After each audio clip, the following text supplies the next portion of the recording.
C'est vraiment pour qu'il y a fait baara kunkan ko ya bɛɛ ka ɲɔgɔn sɔrɔ a kɔnɔ donc entreprise ko nana don o de la o senfɛ parce que visibilité do baarakɛla ninnu ma o kelen wa visibilité do entreprise fana donc e kɛlen ka baarakɛla sɛbɛlama ɲuman dɔw ta an yɛrɛ fɛ k'olu bila a kɔnɔ wa ou bien i y'a dayɛlɛ bɛɛ de bɛɛ ka na c'est ça a dayɛlɛ se par exemple ni dɔw y'a kuma kɛ u b'a fɔ ko a dɔw bɛ yen n ko u tɛ kelen parce que dɔw minnu bɛ se ka kɛ sisan par exemple i b'a sɔrɔ olu bɛ yen mais olu ye intermédiaire de ye i ni baarakɛla ninnu cɛ u b'a fɔ ko baarakɛlaw bɛ n ka yɔrɔ la plateforme sanfɛ n'i nana i bɛ tɛmɛ olu fɛ pour que ka baarakɛla ninnu sɔrɔ mais nin ye vraiment nin libre de e de sɔnnen don k'i voilà i ye baarakɛla de ye i bɛ se nin baara in na i bɛ taa dɔrɔn i b'i ka information bila a kan ni mɔgɔ mɔgɔ b'i la a tigi b'i contacter wari sara t'a la foyi t'a la i kɔni b'i ka information bila dɔrɔn. I ye dɔ fɔ ko sugu. O b'a la. Sugu b'a la. Danfara jumɛn bɛ sugu ni groupe tɔ ninnu cɛ i n'a fɔ an bɛ WhatsApp ni Facebook ye cogo min na. Justement a kun y'o de parce que i b'a fɔ n y'a fɔ cogo min na i kɛra jabidala ou bien i kɛra menuisier ou bien i bɛ fɛn dɔ i b'a sɔrɔ i bɛ k'o kɛ mais en même temps i b'a fɛn dɔw feere. donc yanni ka bɔ i nana i bɛ se mun na n'o de yira yanni ka bɔ kɔnɔ. A bɛ se k'a yira ye quoi. voilà yanni ka bɔ kɔnɔ k'a fɔ i bɛ taa feere kɛ fan wɛrɛ fɛ. sugu fana bɛ yen i kɔrɔ i bɛ se ka publication kɛ ko fɛn dɔ nin fɛn in bɛ ka feere. donc parce que o fɛn damadɔni de b'a la appel d'offre b'a la offre d'emploi b'a la baara b'a la baara in ye par exemple kasi bɛ se k'a fɔ i mago bɛ plombier dɔ la nin don masina in na pour que ka nin baara in kɛ o ni offre d'emploi formel ninnu fana tɛ kelen o ye i b'a fɔ mɔgɔ ni mɔgɔ i mago bɛ mɔgɔ la pour que nin baara kɛ nin don in na i b'o publier comme ça n ye minnu fɔ ni nin baarakɛla ninnu bɛɛ b'a kan de temps en temps k'u tora ka don k'a lajɛ o b'a ye k'a fɔ nin tigi mago bɛ nin na donc a ko n ka wele nin na n bɛ se k'a wele nin na n b'a wele directement i ko k'i mago bɛ nin mɔgɔ masina la donc ne b'a kɛ an b'a kɛ to donc o bɛ yen baara publication bɛ ani ka fara sugu yɛrɛ publication. mais est ce que Jara a man kan i ka mɔgɔ dɔ ɲini pour que ka se ka parce que an ka bololabaarakɛla fana caman bɛ maa kalannen man ca o la. o cɛ. est ce que dɛmɛ ɲuman se ka kɛ ka don u ma pour que dɔw ka se k'o yɔrɔ sɔrɔ kuma tɛ i da donna jabidala ko kuma min na wagati dɔ la ni ekɔli ta sera ou bien ni seli ninnu sera kuntigilaw yɛrɛ sɔrɔli a ka gɛlɛn kosɛbɛ musow ma kosɛbɛ. c'est ça a bɛɛ kun y'o yɛrɛ de ye maintenant pour que k'olu bɛɛ inscrit. ou bien i bɛ taa sɔrɔ dɔ bɛ se kuntigi la mais olu ka yɔrɔ la maa tɛ k'a kuntigi. ale kelen sigilen ale t'a dɔn bɛ min kɛ mais a ka d'a ye ka na ni a kalannen tɛ olu sugu b'a kɛ cogo di. exactement bon comme lancement de don so prévision na c'est que ka mɔgɔ de bila ka taa ninnu bɛɛ kɔrɔ ka taa ɲɛf'u ye ka u dɛmɛ fana k'u inscrit don dɔ la n tora sport yɛrɛ la n ye bon ala ka ko n ka samara dugumala bɔra donc n bɛ yala la sira fɛ n bɛ jɔn sɔrɔ pour que ka arache fɛ quoi pour que ka samara kala ka se ka taa a bɛ n bolo ka yala quoi sira kɔnɔ donc n ye dɔ de ye o kɛrɛfɛ samara kalala dɔ n gɛrɛ ka samara d'a ma a y'a kala donc a tora kala la n y'a ɲininka n ko est ce que ni nin fɛn bɛ yen ka aw dɛmɛ a bɛ inscrit a kan a ko bien sûr k'u bɛ inscrit a kan parce que a b'a to mɔgɔw b'u lasɔrɔ a bɛ dɔ fara u ka sɔrɔ ta kan quoi donc fɛn yɛrɛ idée yɛrɛ vraiment c'est ça quoi mais i y'a fɔ cogo min na a plan ye de ka mɔgɔ bila gɛrɛw la k'u approcher k'a ɲɛf'u ye fɛn bɛ marcher cogo di u bɛ inscrit a la cogo di u bɛ se ka nafa min sɔrɔ a la donc olu o plan bɛna bila sen kan tɛmɛ. aw yɛrɛ bɛ ka musaka sɔrɔ cogo di ka se ka nin sigi sen kan et puis don nataw la a bɛna kɛ cogo di parce que forfait tɛ f'u ye n y'a sɔrɔ videoman na kiba ninnu forfait tɛ f'u ye donc olu ka tɛ se k'u ka forfait ta k'a tiɲɛ ten tuguni bon e fana tɛna se k'a fɔ k'i bɛ nin kɛ kuma bɛɛ ten ko forfait tala bɛ mɔgɔ tɛ yen min bɛ se k'i dɛmɛ ka se ka hakilina in lataa ɲɛ ani i ka baara i bɛ se ka ni i ka baara fana jɛ cogo di ɲɔgɔn fɛ ou bien nin ye i ka baara de ye ka ban. non mais n bɛ baara la yɔrɔ la n ye chargé informatique ye yɔrɔ dɔ la entreprise dɔ la sisan actuellement mais u bɛ se ka taa ɲɔgɔn fɛ cogo dɔ la parce que nin fɛn par exemple espace baara in ale b'a yɛrɛ la tourner de réseau social de professionnel donc ni mɔgɔ commencera ka a utiliser a ma se tout le temps i bɛ kɛ derrière pour que ka kɔfɛ voilà pour que ka lakɔlɔsi parce que administration bɛ derrière par exemple offre d'emploi ni publication géreli ani signalement par exemple dɔ bɛ se ka profil dɔ k'a signaler ou bien ka o fɛn ninnu géreli o bɛ se ka kɛ k'a sɔrɔ i ma kɛ forcément yɔrɔ la a kama quoi mais tagalen ɲɛfɛ laɲini vraiment ka mɔgɔw équipe sigi a kama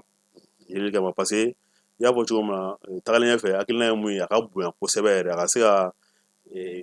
Bamakɔ ni capitale régionale dɔrɔn ta ka se ka Mali yɛrɛ bɛɛ couvert même ka taa o kɔ kan parce que laɲini ye mun ye fɛn fɛn ye baara kɔni kunkan ko ye a bɛɛ ka ɲɔgɔn sɔrɔ a sanfɛ réseaux sociaux dɔw b'a kɛ minnu tɛ Mali la yan mais nin ye vraiment a tɔgɔ nin ye Mali ko de ye nin ye Afrique vraiment c'est o idée de don quoi donc est ce que dɛmɛbagaw b'i la ou bien faamalamɔgɔw i y'a ɲɛfɔ olu ɲɛna wa bon pour le moment n ye mun f'i ye à part participation concours ninnu na fɛn yɛrɛ n bɛ n ka propre fond de kan ka baara kɛ ni dɛmɛbaga tɛ n na fɔlɔ bon o yɛrɛ fana ye n ka laɲini ye dɔɔni pour que ka avancer dɔɔni mais tagalen ɲɛfɛ forcément fo ka dɛmɛbaga ɲini pour que a ka se ka bonya n bɛ fɛ a ka bonya ka se yɔrɔ min ma voilà semaine numérique bɛ sen na i b'a kalama kɔni est ce que o tun tɛ kɛnɛ ɲuman ye i ka taa ni nin minɛn ye n b'a kalama semaine numérique ye kelen ani événement caman tɛmɛna sisan n bɛ fɛ ka taa événement ninnu caman na a fɛn fila bɛɛ la parce que événement ka kɛ ka ban ka sɔrɔ fɛn ma tunu a man ca donc ka proposer u ye baara ka kɛ ɲɔgɔn fɛ pour que ni fɛn tununa a ka kɛ yen nɔ et puis mɔgɔw ka informer donc a kɛra jiginna kɔnɔ mais bon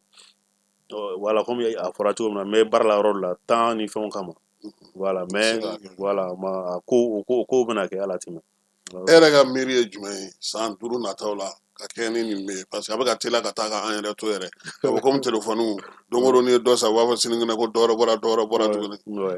bɔlɔlɔ sira in yɛrɛ sanfɛla i yɛrɛ miirina ye jumɛn ye i ka hakilila jagabɔ bɛ mun kan san 5 nataw la innovation ne ka côté la innovation caman bɛ nalen mais bɔlɔlɔ sira yɛrɛ kan en général innovation caman bɛ nalen parce que yɛlɛma caman ka don kow la avec l'intelligence artificielle ni fɛn caman tagalen san 5 nataw ale yɛrɛ ye mun de ye ale i b'a fɔ ni i mago b'ale informaticien na sisan bon o ka girin dɔɔni mais ale bɛna fɔ a bɛ i ka baara kɛ i nɔ la en quelque sorte d'une manière a bɛ lateliya quoi voilà a bɛ lateliya i b'a fɔ e mago bɛ aw minnu bɛ fɛn journalisme kɔnɔ média kɔnɔ i mago bɛ ka document dɔ sɛbɛn vraiment mun bɛ fɛn caman respecter mais n'i nana média dɔ a tɔgɔ mɔgɔw fɛ yen minnu b'a kɔnɔna na u bɛ se k'a fɔ k'i ka wari dɔ d'u ma n'o wari tɛ e kun ou bien ni voilà n'i t'a mɔgɔ dɔn n'i taara nin sanfɛ dɔrɔn i b'a fɔ ko bon n bɛ fɛ ka nin document in labɛn donc a labɛn ka di yan donc ale b'a labɛn ka d'i ma ka ɲɛ kosɛbɛ i b'a fɔ ni voilà professionnel dɔ de y'a kɛ mais fiɲɛ dɔw bɛ se ka y'a la cogo dɔw la parce que a kɛra cogo cogo voilà mansin ye mansin mansin sa mansin o yɔrɔ o b'a laminɛ voilà mais n'o tɛ kɔni a bɛ mɔgɔw dɛmɛ kosɛbɛ yɛrɛ a bɛ dɔ bɔ i ka temps na dɔ bɛ i ka temps na sinon ne yɛrɛ mais ni miiriya nana cogo di ale miiriya nana cogo di bon u b'a fɔ cogo min na ni ale fɛn bɛ yan mɛnna sisan ni a vulgariser la sisan ni a o tuma dayɛlɛ bɛɛ ye sa kɛ voilà sisan a dayɛlɛ bɛɛ a vulgariser la sinon a bɛ marché i n'a fɔ en quelque sorte automatisme de c'est à dire i bɛ fɛn dɔ d'a ma nka n'a k'a b'i lafili o ka jugu dɛ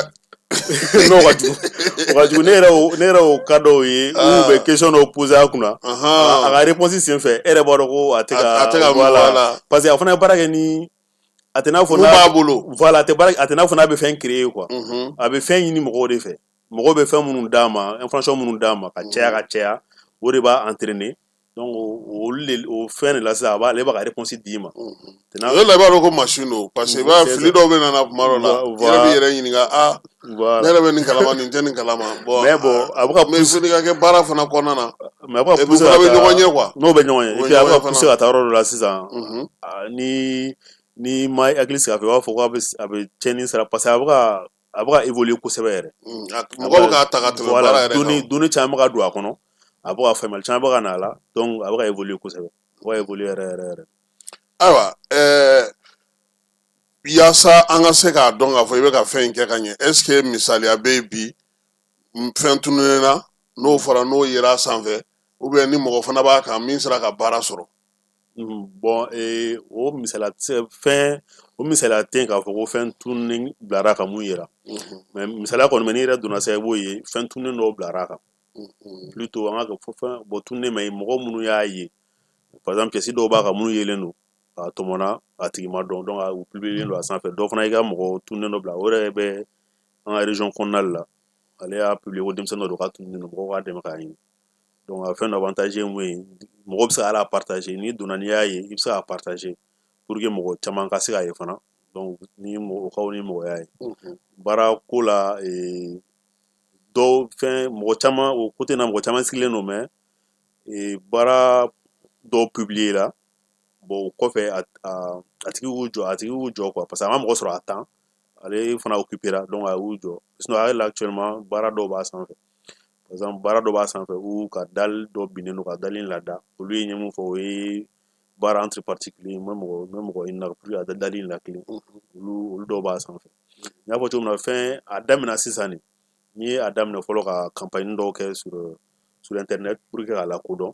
o sisan n bɛ fɛ ka taa n'a ye ɲinan n y'o yɛrɛ de décider n bɛ taa n'a ye phase wɛrɛ la o la n ye e yɛrɛ contacter voilà pour que hali bi a ka lakodɔn kosɛbɛ parce que espace baara in yɛrɛ filɛ ale nafa yɛrɛ plus mɔgɔ de b'a kan plus voilà mɔgɔw donn'a kan voilà parce que e ka taa sisan k'e ye jaabidala ye ni mɔgɔ caman t'a kan i ka fɛn tɛna dɔn kosɛbɛ baara tɛ dɔn kosɛbɛ voilà donc ale diya ye mɔgɔw ka n'a kan kosɛbɛ donc o la yen i bɛ se ka baarakɛlaw bɛ se ka nafa sɔrɔ a la kosɛbɛ quoi mais n'i bɛ fɛ ka n'a kan i bɛ taa Facebook de kan wa ou bien i bɛ taa TikTok de kan wa ou bien i bɛ taa WhatsApp de kan a bɛ sɔrɔ jumɛn kan non a yɛrɛ lien bɛ directement ale yɛrɛ bɛ y'a dama a lien bɛ y'a dama et puis application web dɔ b'a la i bɛ se ka mun kɛ téléphone kan c'est à dire ni i donna par exemple mun ye espace baara ta ye u bɛ taa www. I tɛ kelen kɛ an ka o yira maliyɛnw tɛ sɔn dalafɔli ninnu ma ten i b'a lajɛ k'a dɔ bɔ komi kɛba ɲɛsinnen nin ma ale ka a yira mɔgɔw k'a ye k'a fɔ i bɛ k'a ɲini parce que sisan o ye tiɲɛ an dan tɛ ko la koyi ni espace baara in yɛrɛ sera ka sigi sen kan ne bolo maa caman bɛna tɔnɔ sɔrɔ a la parce que mali la yan i b'a mɛn mɔgɔw da kuma o kuma k'an ka jamana wɛrɛ mɔgɔw ɲini u kana an ka so laban karoda o so pɛntiri o so jɔ o finikalan o halisa kalan yɛrɛ fana donna la parce que an ka kɛnyɛrɛye kalanso tilancɛ bɛɛ lajɛlen fana kɛra jamana wɛrɛ mɔgɔw ye donc ni nin sugu sera ka sigi an ka karamɔgɔ ɲɛnama minnu bɛ yan an ka baarakɛla ɲɛnama minnu bɛ yan hakili a bɛ se ka kɛ sababu ɲuman ye olu bolo i yalama e yɛrɛ fana bɛna na s'olu fana ma wa parce que karamɔgɔw ka tɔnw bɛ yen masɔnw ka tɔnw bɛ yen menuisiers ka tɔn bololabaarakɛlaw yɛrɛ ka tɔnba yɛrɛ fana bɛ yen fana o bɛ yan voilà non nin ye ko daminɛ n y'a fɔ cogo min na n ye ɲinan san yɛrɛ décidé k'a fɔ n bɛna mɔgɔw gɛrɛ mɔgɔw la kosɛbɛ pour que ka dɔ fara la baara man ca ɲina i bolo kɛ baara ka ca san daminɛ baara ka ca kosɛbɛ yɛrɛ de baara ka ca kosɛbɛ yɛrɛ mais nin ye fɛn min parce que faut pas que n ka kɛ ka bila fo n ka yira mɔgɔw la k'a fɔ ko fɛn min don mɔgɔw bɛ se ka nafa sɔrɔ a la quoi donc o de la n y'a décidé k'a fɔ faut que n ka publier mɔgɔw k'a ye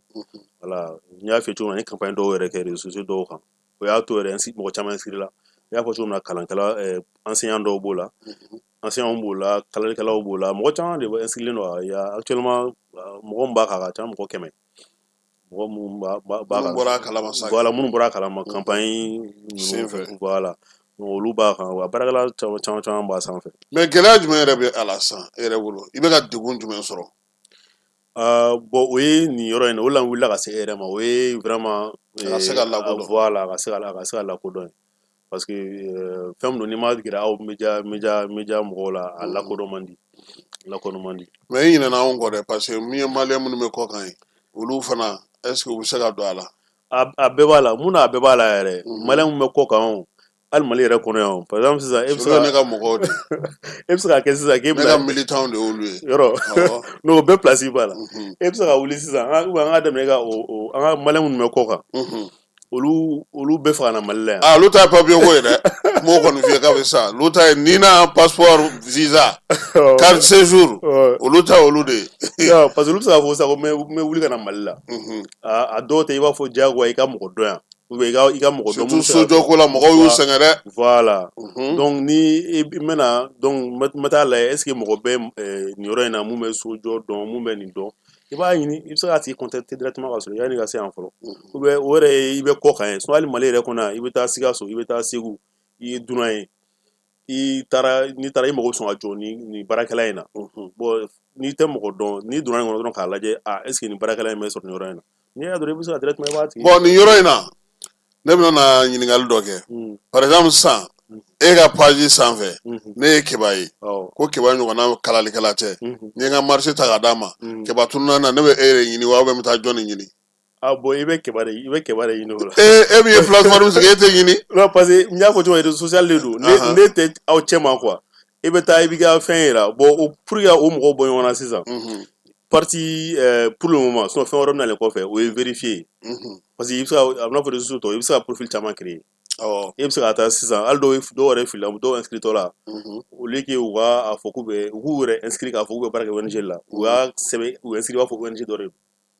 olu yɛrɛ kɛ ONG voilà olu tɛ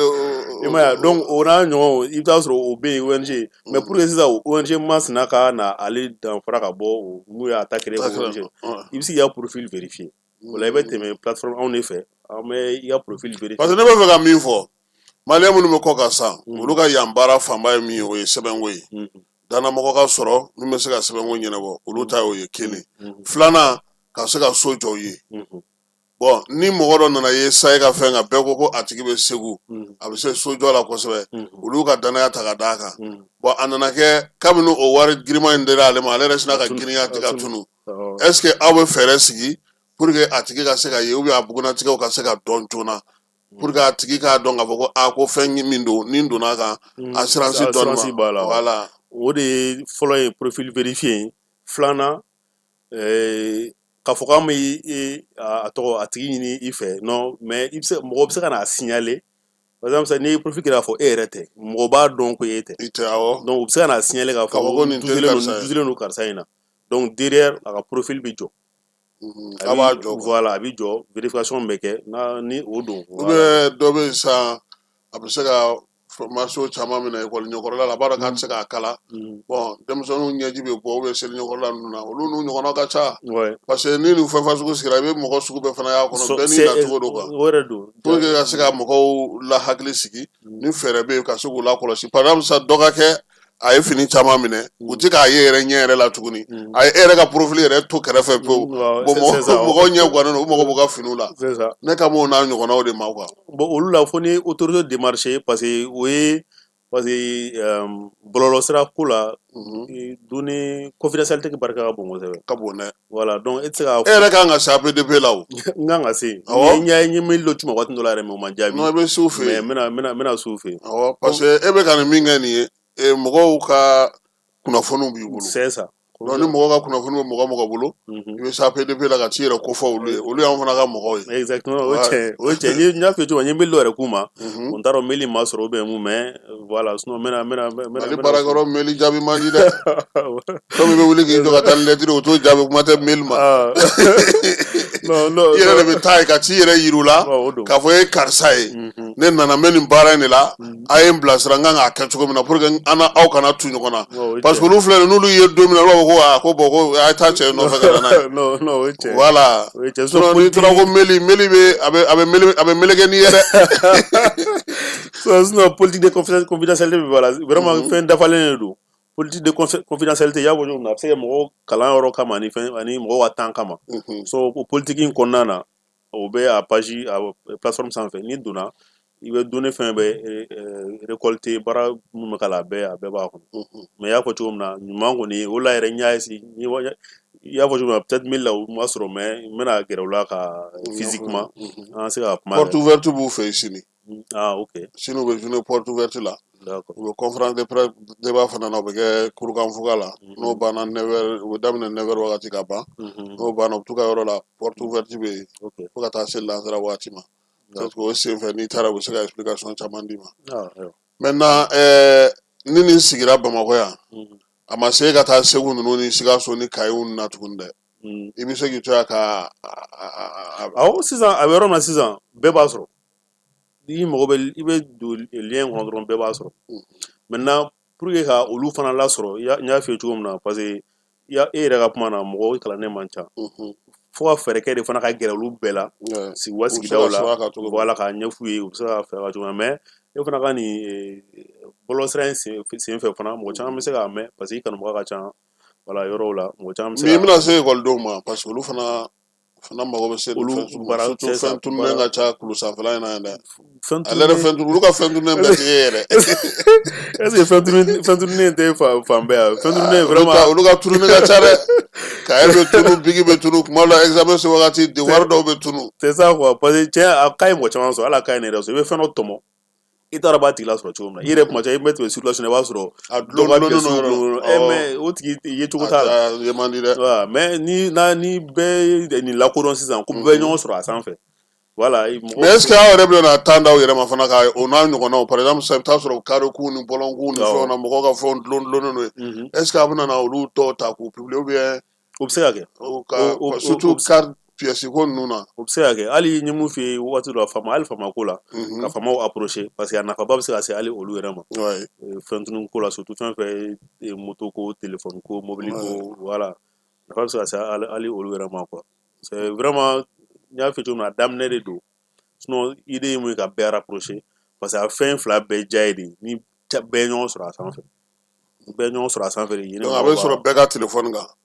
i dan dɔrɔn ka lien i bɛ taa fɛn dɔ de kɔnɔ ale fana b'a dama de non i bɛ taa application dɔ d'a dama wa ou bien i bɛ taa subahana mansin fɛn ninnu bɛ ta yɔrɔ min na a bɛ t'o de kɔnɔ Google ou bien App Store ninnu kɔnɔna na non application web b'a dama mais pour le moment application native t'a la c'est à dire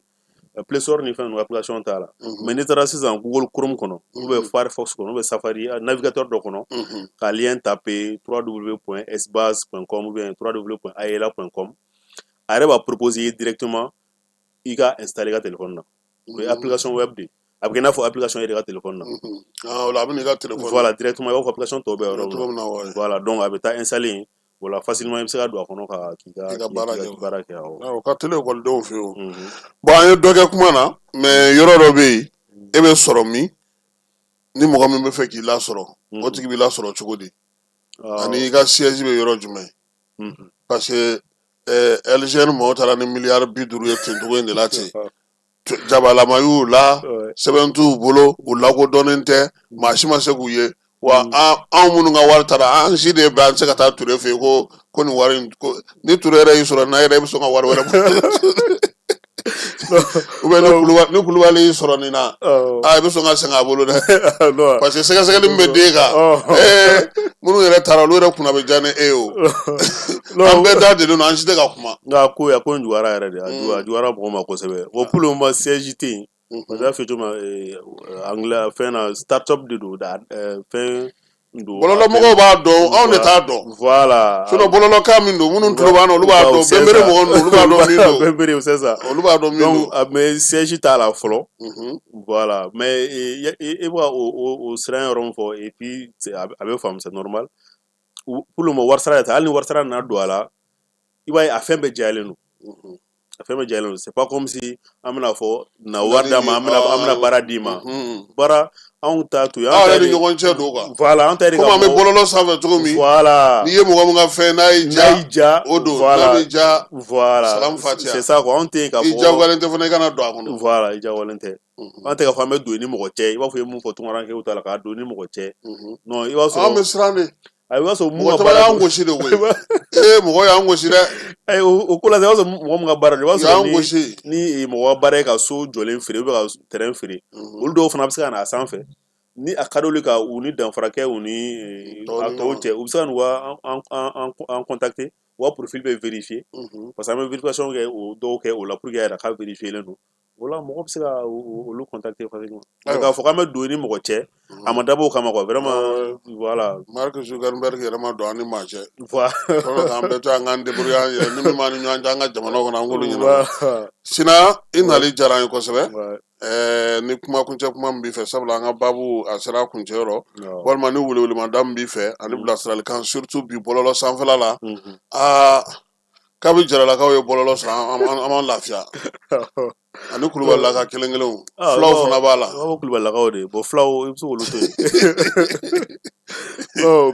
yen folikan bɛ ka ɲɛsin i yɛrɛ ma i n'i ka média vraiment k'i fo i ka weleli la parce que a bɛna kɛ sababu ye nin ye média fɔlɔ yɛrɛ voilà n y'a f'i ye cogo min na n ye décision ta ɲinan de ko n bɛna a la fɛn kosɛbɛ donc hakili taara e la dɔ sababuya la Bagayogo sababuya la voilà donc Mati sababuya la donc n sera yen ma yan et puis n y'o fɔ a yɛrɛ ɲɛna i ma ko bila ka fɛn quoi n y'a contacter a ma mɛn yɛrɛ i ye retour kɛ ma o ye n t'a dɔn n b'a fɔ cogo professionnalisme o ye surtout professionnalisme quoi parce que i bɛ dɔw contacter n'u ma to munumunu u bɛ to voilà fɛn t'a suivi ba t'a la derrière quoi donc n b'e fo k'i ka lamɛnnikɛlaw bɛɛ fo u bɛɛ fo n bɛ mun fɔ fɛn min don a dabɔra de ka vraiment ka mɔgɔ dɛmɛ a fɛn fila bɛɛ a kɛra baarako ta sira ye a kɛra fɛn tununi surtout fɛn tununi ta sira ye fɛn tununi na mɔgɔ caman bɛ sɛgɛn kosɛbɛ mɔgɔ caman ka fɛn mɔgɔ bɛ sɛgɛn dɛ voilà donc c'est a dabɔra ka mɔgɔ dɛmɛ n bɛ mun ɲini mɔgɔw fɛ mɔgɔw kana u kana déjà ka utiliser k'a lajɛ parce que n'i y'a utiliser k'a lajɛ ni nafa b'a la ni nafa t'a la i yɛrɛ b'o ye quoi a bɛ marcher cogo min na voilà fɛn gɛlɛnmanw de tɛ utilisation na ni donna i yɛrɛ b'a ye a ma gɛlɛn kosɛbɛ donc mɔgɔw kana an ka ɲɔgɔn sɔrɔ a sanfɛ donc ni amélioration minnu b'a ni fɛn ka faranga minnu kan ka k'a la et puis ne yɛrɛ ka hakilina na faranga caman bɛna k'a la pour que hali bi ka voilà fɛn kosɛbɛ sinsin kosɛbɛ donc n bɛ mun ɲini mɔgɔw fɛ mɔgɔw kana u ka na consulter k'a lajɛ u k'u inscrire u k'a utiliser k'a lajɛ n'u ye baara k'a la k'a lajɛ n'a bɛ cogo min na voilà donc pour que an contact yɛrɛ bɛ a lien a page plateforme fɛn bɛ sanfɛ sinon an bɛn'o posteli daminɛ voilà pour que mɔgɔw yɛrɛ ka se k'u ye kosɛbɛ c'est ça bi an ma a fɛn mɛ n'Ala sɔnna a ma voilà an bɛna bila an yɛrɛ ka page kan k'a yira mɔgɔw la ka lien bila pour que mɔgɔw ka se ka ya u ka se ka taa sanfɛ c'est ça vraiment m'aw fo kosɛbɛ voilà an yɛrɛ b'i fo bi aw tulo n'aw ye garisigɛ kɛra nin de min ye Sinan Jara ye ale ye informaticien ye a ye hakilinaba fila sɔrɔ k'o sigi bɔlɔlɔ sanfɛ fɔlɔ o ye a yela ye a yela in kɔni i ka fɛn tununa o bɛ t'o sira fɛ min ye espace ye ale kɔni sigikun ye min ye baarakɛlaw ni bololabaarakɛla sugu bɛɛ ka ɲɔgɔn sɔrɔ a sanfɛ ka ɲɔgɔn lakodɔn yaasa an ka fɛn caman bɛ u bɛ se ka nɔgɔya an bolo cogo min na sigidaw la yala an ka to munumunu na yɔrɔ la i bɛ taa sɔrɔ dɔ b'i kɛrɛfɛ nka ni a y'a ye bɔlɔlɔ sira fɛ a tigi tɔɔrɔli nɔgɔya an b'i fo k'i waleɲuman dɔn ni Ala sɔnna a ma an bɛ a fɔ kalo wɛrɛ tuguni an n'i wele i ka na o b'a sɔrɔ falen minnu donna a la ani taara yɔrɔ minnu na o b'a sɔrɔ jama fana caman fana donna a kɔnɔ an na baabu wɛrɛ sigi sen kan mɔgɔ ka se ka bɔ a kalama cogo min na Mati yɛrɛ an b'a fo min ye anw ma gɛnnu ka bɔ Orange la anw ka maaw Ala k'a ko nɔgɔya tribunal ko b'a la wulikajɔ wɛrɛw b'a la Ala k'a bɛɛ lajɛlen nɔgɔya an ye kibaruya minnu b'a ko la Ala k'a ko sinsin nka kɛ a ko yɛrɛ bɛɛ bannen sa an bɛɛ lajɛlen k'an yɛrɛ sɔrɔ an ka baarakɛyɔrɔ kɔnɔna na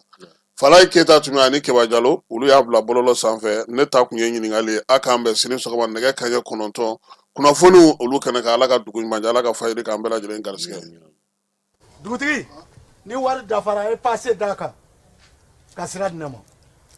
Sunkalo e kunkolo a tɛ yen dugu wari ko o d'i ma fo dugu ani dugu dun wari t'a de o kɔni kuma t'a la sa e ka sama mɔnɛ to yen i yɛrɛ ta Sita Sidi ka numéro filɛ nin wari ci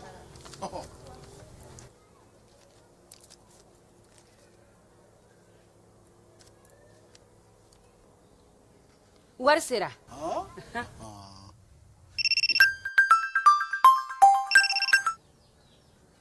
allo i ye wari sɔrɔ o ɲɛna tiɲɛ yɛrɛ la ko ni sama bɛ maa min ɲɛ ko n komi t'i gosi ngonga sama mɔnɛ i yɛrɛ ta a sɔngɔ ka nɔgɔn ni Mali wari ci sira bɛɛ ye dépôt ye fu ye wari bɛ ci fu ni application ye wa bɔsara ye musaka fitinin ye sama mɔnɛ ji ni courant bɛ sara n'a ye crédit bɛ ta n'a ye sanni feere bɛ kɛ n'a ye sama mɔnɛ nin y'anw maliyɛnw ta ye a y'a si filɛ ka nkalon bɔ n da